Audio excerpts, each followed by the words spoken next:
Okay, it's my last day or last evening at Burning Man, and I just wanted to do one final one. I did two walk arounds of my camp, but I wanted to do one horizontally. It's generally what I like it as. The other ones are vertical, but just to let everyone know, mine is right in front of the street, Ellison E at 4:15. So let's see.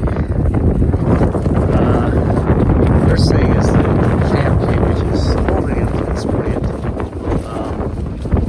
I have these four walls, which I bought these alligator clips, which are much stronger than the Velcro ones that you get normally. So I would recommend this. You can get them on Amazon.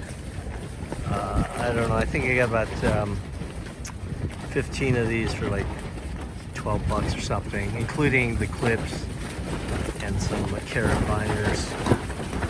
But it's kind of holding up. I could probably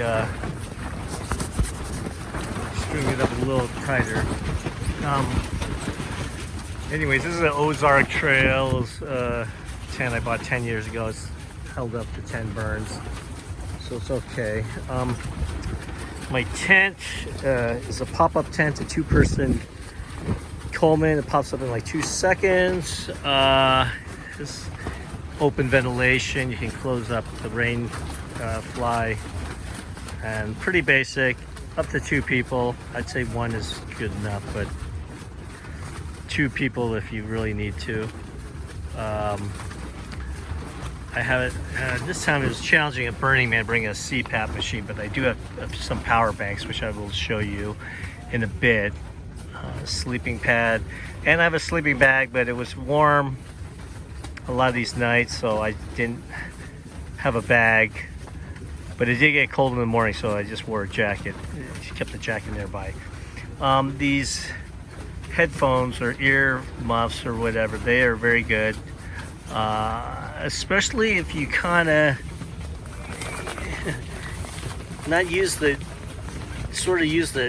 padded area instead of the hollow center. Sometimes you can get a little better effect, and even with music going on, I was able to sleep at Burning Man. You know, there's music going on all the time, but these have been pretty effective. And then baby wipes, of course. Let me see. Oh, this one I got last year is a bodega refrigerator, about 26 quarts, I think. Holds a pretty good amount.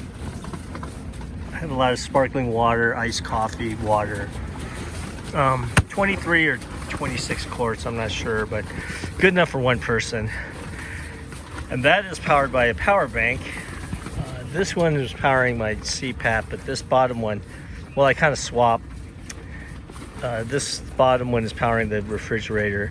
They're about 600 to 700 watt hours, which generally can run this refrigerator all day.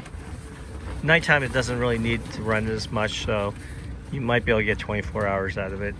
The CPAP machine is similar. Might be able to get 24 hours. I only use 4 hours a night, so I might be able to squeeze in 2 nights maybe, but if you're using a full night with the CPAP, one of these power banks should be able to cover it for close.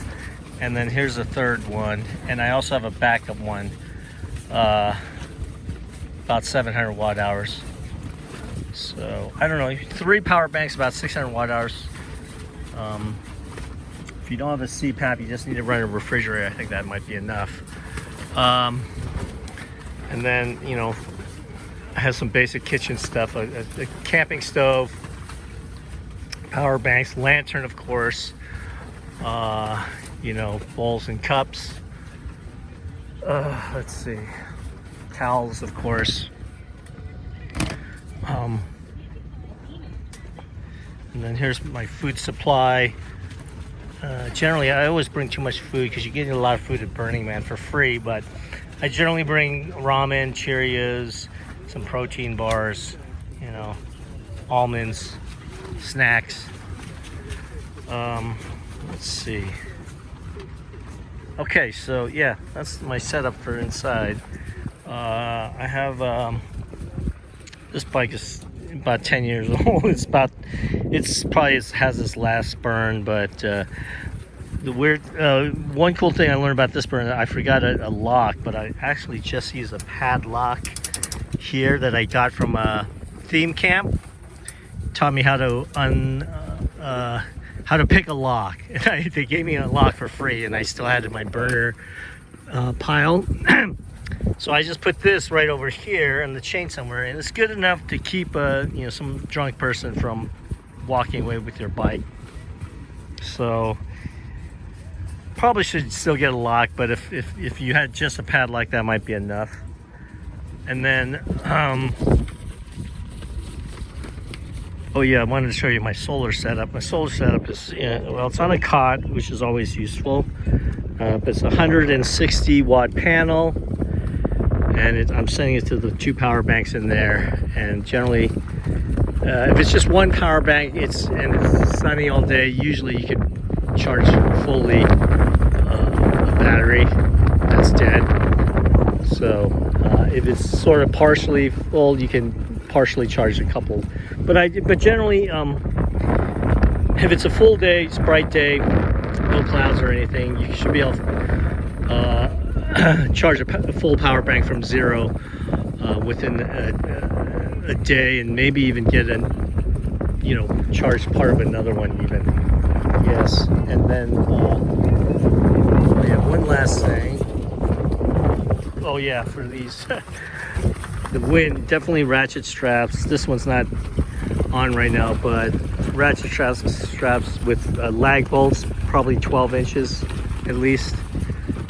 Were very helpful in windy days. Of course, the Home Depot garbage. And then the last thing is kind of an evaporative tarp. I kind of put a chair, well, it's going to be spread out more, and then wash my hair with a water bottle or something, and then the dripping water will go on the tarp, and if it's sunny outside, it should dry up within a couple hours. Yeah, I don't know, maybe an 8x10 tarp should be enough for most people. Yeah, unless you take a really long shower. But 8x10, you could probably evaporate a couple of gallons of water each day at least if it's sunny. Okay. Anyways, this is Chappie Lips from Burning Man 2025, and this is my last day at the burn. Just wanted to do a quick rundown of my camping setup, yeah, hope you subscribe to my channel, Chappie Lips or Ernest Dante, and hope to see you at the burn next time.